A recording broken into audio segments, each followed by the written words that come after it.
करना है। धन्यवाद। Thank you. Honourable Shri Akhilesh Prasad Singh जी।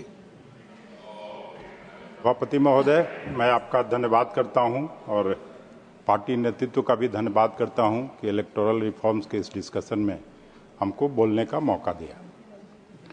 महोदय, चुनाव सुधार का जब चर्चा हो रहा है तो स्वाभाविक है कि इसका मतलब चुनाव की गंदगियों से चुनाव को बाहर निकाला जाए। यह प्रयास आज से नहीं बल्कि जब से हम लोगों का संविधान बना और 52 में जब पहला चुनाव हुआ उस समय से ये प्रयास चलता रहा है। और मुझे अच्छी तरह से याद है कि 1952 में कि पहला जो आम चुनाव हुआ उसके बाद उस समय के प्रधानमंत्री स्वर्गीय जवाहरलाल नेहरू जी ने चुनाव आयुक्त को ये पत्र लिख के और उनको उसका रिपोर्ट मांगा था, ये कहते हुए कि ऐसे तो आम चुनाव बहुत सफल हुआ है, लोग तारीफ कर रहे हैं, लेकिन कई विसंगतियां भी देखी गई हैं और इस पे मैं आपका रिपोर्ट चाहता हूं और फिर उसको करेक्टिव मेजर लेने के बारे में सरकार सोचती है। उसके बाद से भी श्रीमती इंदिरा गांधी जी के ज़माने में जिस समय सीधे तौर पर न्यायालय लोग जाते थे, कलेक्टर, एसपी जो प्रशासनिक अधिकारी होते थे, उनका चुनाव आयोग के प्रति जवाबदेही नहीं रहती थी, उसको उन्होंने ठीक किया। फिर स्वर्गीय राजीव गांधी जी ने भी अपने ज़माने में जो 21 साल जो छात्र आंदोलन बीच में हुआ, छात्र आंदोलन के बाद हर जगह से ये आवाज़ उठने लगी, विश्वविद्यालयों से, वकालत खाने से, सब जगह से आवाज़ आने लगी कि 21 की जगह उम्र 18 होनी चाहिए। वो भी स्वर्गीय राजीव गांधी जी ने किया और स्वर्गीय राजीव गांधी जी के ज़माने में ही आज सरकारी साइड से हमेशा महिलाओं को 33% आरक्षण देने की बात हो रही है कई वर्षों से। नारी बंधन और कुछ कुछ जो नारे लगाए जाते हैं, लेकिन स्वर्गीय राजीव गांधी जी ने उस समय अपने कार्यकाल में 33% महिलाओं का आरक्षण ग्राम पंचायतों में, जिला पंचायतों में देने का काम किया। अब उस तरफ से जो दो बड़े संशोधन हुए चुनाव सुधार के सिलसिले में, एक पहला इलेक्टोरल बॉन्ड जो चंदा का जिक्र अजय माकन साहब ने, सुरजेवाला साहब ने किया, और एक ऐसी स्थिति बन गई कि एक पार्टी के खाते में 10,000 करोड़ रुपया से ज़्यादा चंदा का रकम और दूसरी तरफ कांग्रेस पार्टी जो नेशनल पार्टी है उसको केवल 1% उसकी उनके हिसाब से 135 करोड़ रुपया हुआ। तो ये इस लेवल प्लेइंग फील्ड जो बनाने का संविधान का जो मकसद था बाबा साहब अम्बेडकर का, जवाहरलाल नेहरू जी का, उससे साफ ये हो गया कि एक तरफा चुनाव होना है। और मैं बिहार से आता हूं, बिहार में मैंने देखा है कि इस बार किस तरह से चुनाव हुआ है। बिहार के चुनाव में जिस तरह से धन बल का जो नंगा नाच हुआ उसे हम सब ने देखा है। खुलेआम हिंसा की वारदात हुई, मैं उसके विस्तार में जाने की आवश्यकता नहीं समझता हूं, लेकिन धन आप दाएं हाथ से बांटिए, बाएं हाथ से बांटिए, धन तो धन ही है। और चुनाव के समय में जो धन दिया जाता है उसको घूस के रूप में यह किया जाता है। दूसरे राज्यों में जब इसी तरह के बड़े फैसले हुए चुनाव के समय में तो चुनाव आयोग ने उन पर रोक लगाई, लेकिन बिहार में 6 तारीख को और 11 नवंबर को जो चुनाव होना था, 9 नवंबर तक 10,000 लोगों के खाते में गए। और अब जो मैं सुन रहा हूं कि महिलाओं की जगह कुछ पुरुषों के खाते में भी गए, उसकी भी लड़ाई बिहार में शुरू हो गई और चुनाव आयोग मूक दर्शक होकर इसको देखता रहा। तो चुनाव आयोग, आप भी बोल लीजिएगा, उसमें क्या है। दो मेरे जो सहयोगी हैं उनका बिना बोले सहमति जता रहे हैं, हाँ तब तो ठीक है, तब वापस आने का हो सकता है। तो पहले जैसा पैसा बांटती है और पार्टी अंधाधुंध पैसा खर्चा करती है, न चुनाव आयोग उसको कोई देखने वाला है, न कोई सुनने वाला है। जिससे उम्मीद रहती है वह है केवल चुनाव आयोग, और चुनाव आयोग इस जमाने में धृतराष्ट्र की भूमिका में चला गया है या बना दिया गया है। एक नैतिकता का भी सवाल है।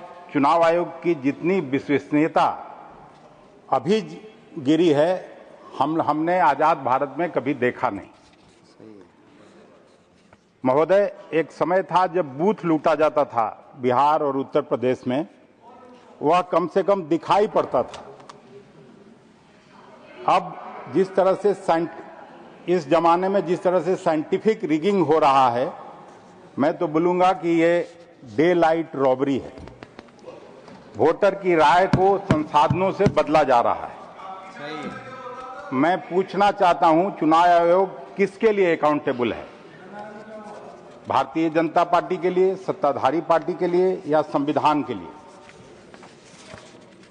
असली सुधार तो चुनाव आयोग को संविधान के प्रति अकाउंटेबल बनाना होगा। पर जो लोग उसकी ट्रोजन हॉर्स बने हुए हैं, वो क्या सुधारेंगे? महोदय, मैं आपको बता दूं, दुनिया का इतिहास देख लीजिए।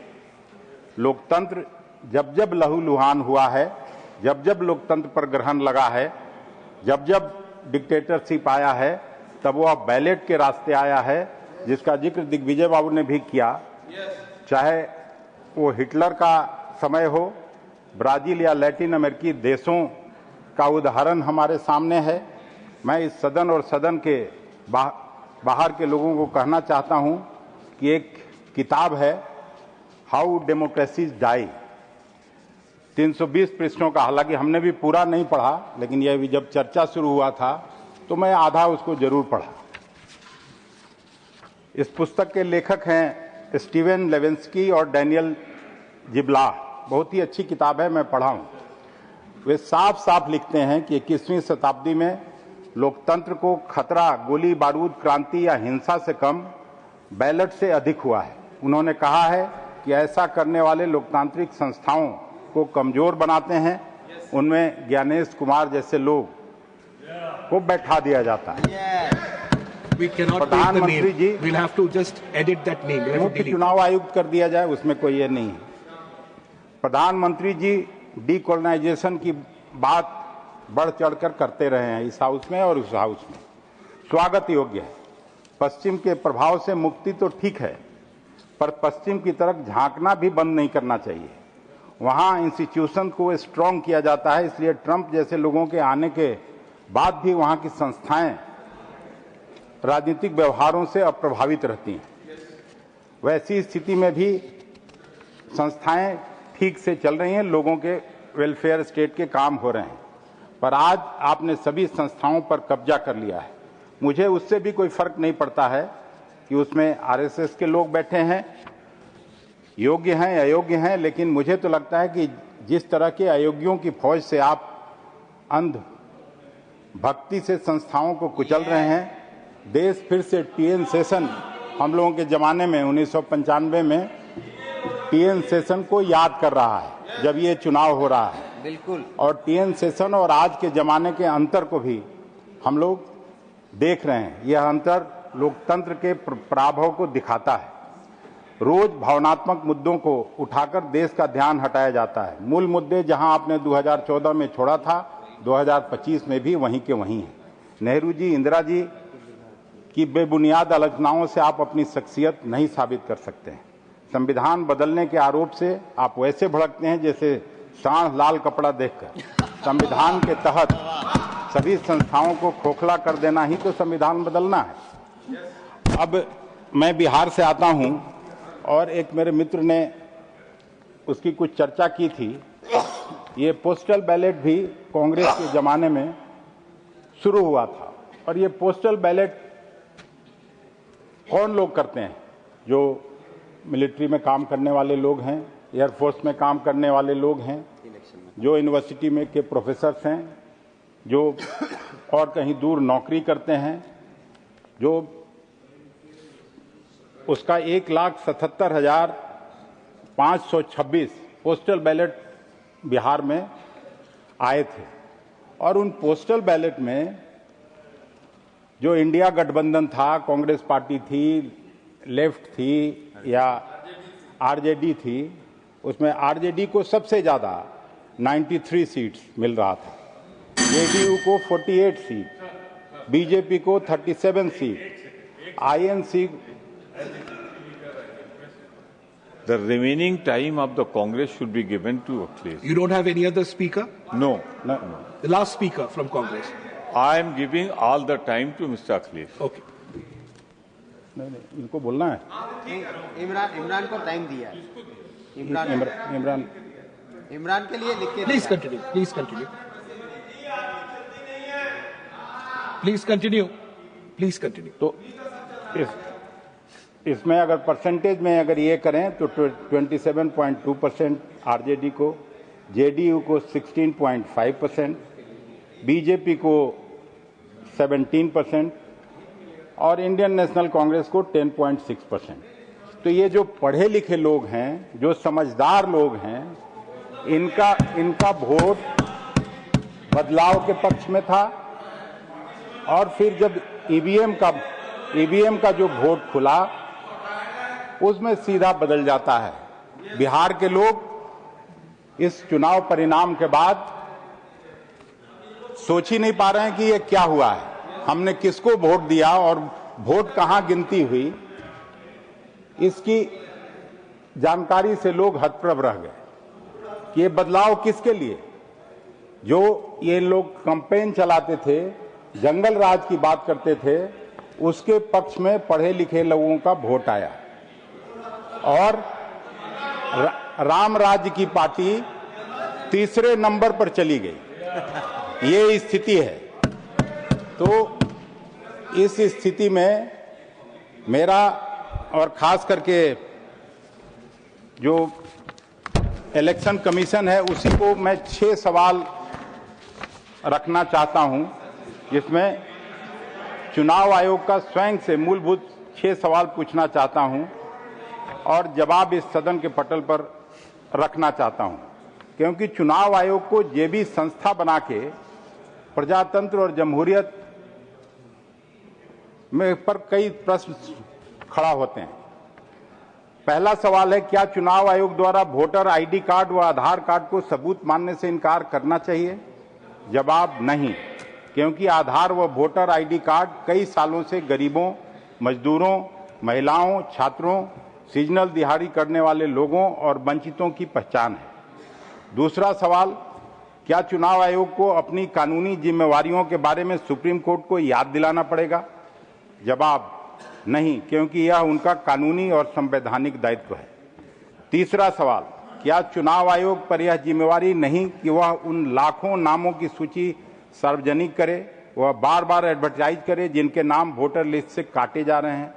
जवाब हाँ, पर इसके बावजूद बिहार में 65 लाख काटे गए नामों की सूची सुप्रीम कोर्ट के आदेश के बाद ही जारी की। चौथा सवाल, क्या चुनाव आयोग को मशीन रीडेबल वोटर लिस्ट जारी नहीं करनी चाहिए? जवाब हाँ, क्योंकि लोकतांत्रिक शुचिता की यह गारंटी है। पांचवां सवाल, क्या चुनाव आयोग को नए सिरे से वोटर लिस्ट बनाने के बारे में बीएलओस को केवल 1 दिन की ट्रेनिंग देनी चाहिए? जवाब नहीं, क्योंकि एक वोटर भी गलत काट दिया या जोड़ दिया जाए तो चुनाव की शुचिता समाप्त हो जाएगी और शायद इसीलिए मजबूरी में 40 से अधिक बीएलओस आत्महत्या कर चुके हैं। छठवां सवाल, क्या चुनाव आयोग नागरिकता का निर्णय कर सकता है? जवाब नहीं। मैं इसको सभा पटल पर रखता हूं और आपको धन्यवाद देता हूं कि आपने बोलने का मौका दिया। Thank you. Honorable